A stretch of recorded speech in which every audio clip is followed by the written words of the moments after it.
Dirgahayu bangsaku Republik Indonesia. Selamat merayakan hari kemerdekaan yang ke-97. Ada pertanyaan yang menggelitik. Apakah kita benar-benar merdeka? Kalau kemerdekaan didefinisikan sebagai negara yang berdaulat, yang tidak lagi di bawah kekuasaan negara yang lain, maka kita merdeka.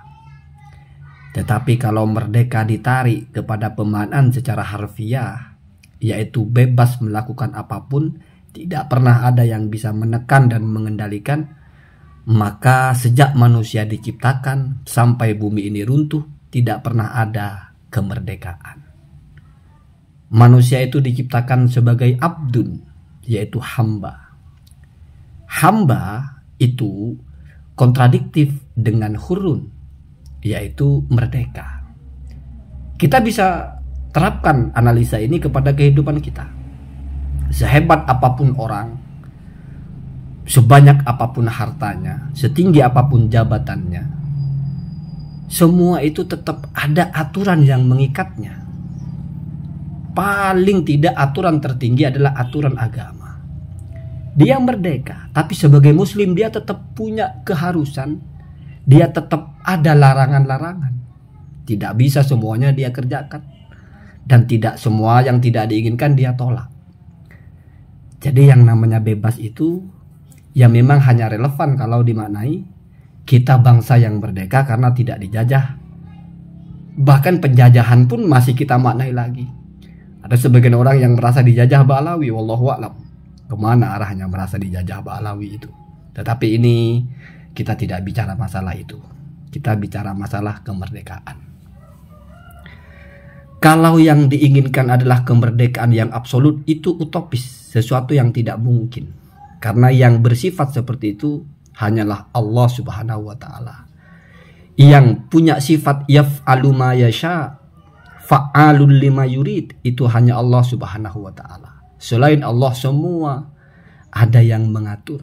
Semua punya aturan, semua punya larangan-larangan, semua punya perintah-perintah. Yang namanya diatur atau dilarang dan diperintahkan oleh pihak yang di atasnya berarti tidak merdeka. Berarti tetap di bawah kendali.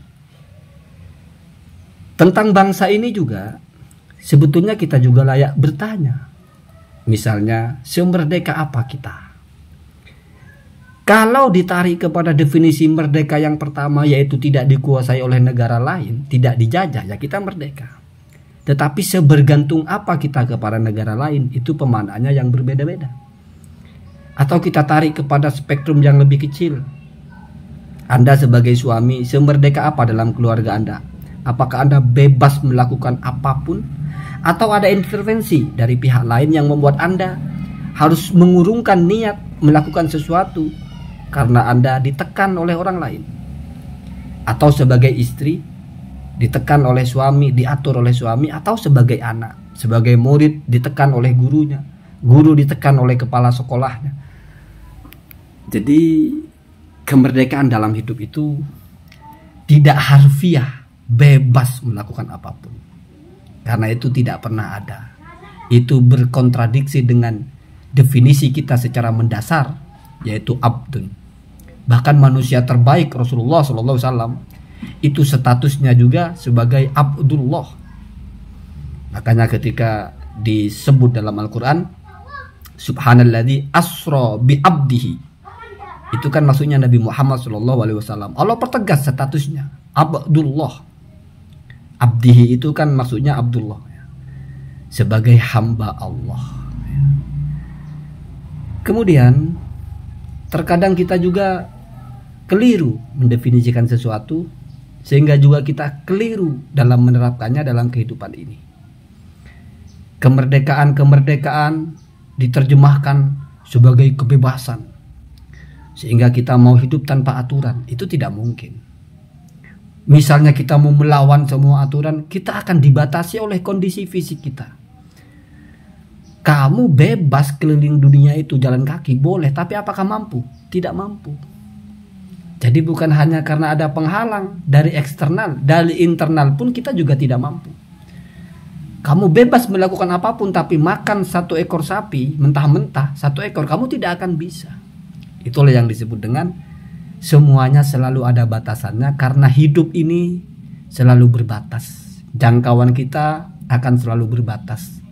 Selalu tunduk kepada hal-hal yang lebih tinggi daripada itu.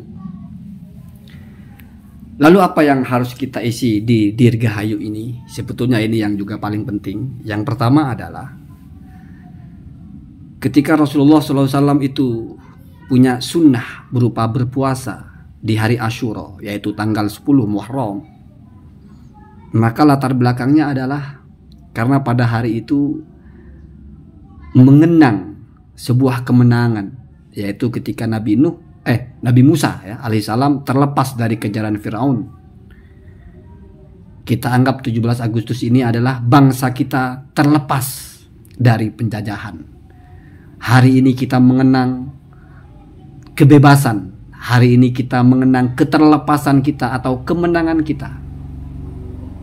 Maka sebagaimana Rasulullah mengajarkan mengisi kemenangan itu dengan kurbah berupa puasa, seyogyanya kita juga mengenang kemerdekaan ini dengan kurbah. Banyak berdoa, banyak baca sholawat, banyak baca istighfar, banyak bersodakoh, banyak melakukan hal-hal yang baik sebagai kurbatan, sebuah amal yang mendekatkan diri kepada Allah, meneladani sikap Rasulullah SAW, yaitu mengenang hari-hari penting berupa kemenangan itu dengan hal-hal yang ta'budiyah atau kurbah, hal-hal yang sifatnya ibadah dan penghambaan diri kepada Allah. Ini paduan yang menarik sekali.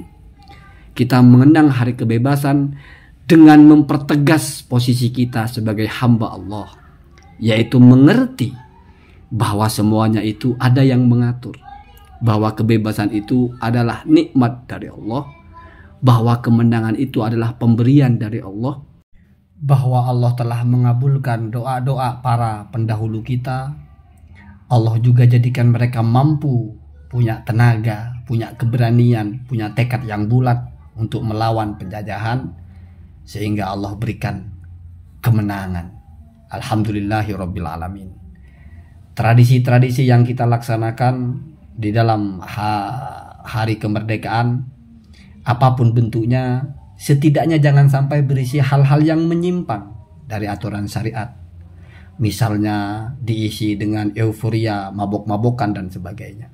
Lebih baik diisi dengan hal-hal yang setidaknya mubah, seperti perlombaan, panjat pinang, atau hal-hal yang patriotik, hal-hal yang menunjukkan kita ini sangat bangga dengan bangsa kita ini.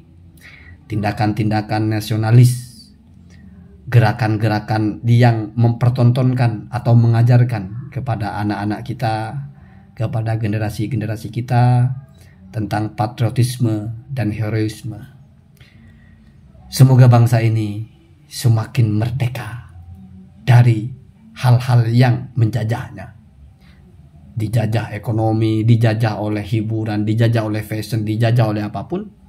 Semoga kita mampu bertahan sehingga hanya satu yang boleh menjajah kita, hanya satu yang boleh mengatur kita. Ya, kalau bahasanya itu bukan menjajah ya, tapi mengikat dan mengatur kita hanya satu, yaitu aturan agama. Karena aturan agama itu tidak pernah kontradiktif dengan aturan apapun.